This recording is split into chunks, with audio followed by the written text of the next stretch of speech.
జై శ్రీరామ్, జై హనుమాన్.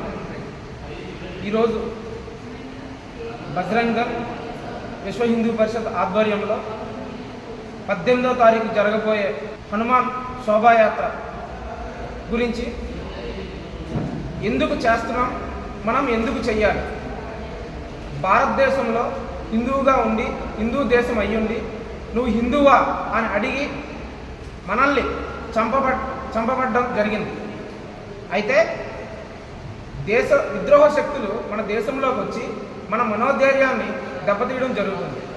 దీనికి వివిధ దళాలు, ఆర్మీ, నేవీ, ఎయిర్ ఫోర్స్ అధికారులకి మనం మనోధైర్యాన్ని నింపడం కోసం మన హిందూ పెద్దవాళ్ళందరూ కూడా ఈ దేశవ్యాప్తంగా శోభాయాత్రను నిర్వహించడం జరుగుతుంది. అయితే 18వ తారీఖు విజయనగరంలో జరగబోయే హనుమాన్ జయంతి ఉత్సవాల్లో భాగంగా బైక్ ర్యాలీ యువకులందరూ కూడా పెద్ద సంఖ్యలో వచ్చి మన బలాన్ని, మన సంఖ్యని మన దేశ బయట ఉన్న ఉగ్ర శక్తులకి చూపించాలని కోరుకుంటూ జై శ్రీరామ్, జై హనుమాన్.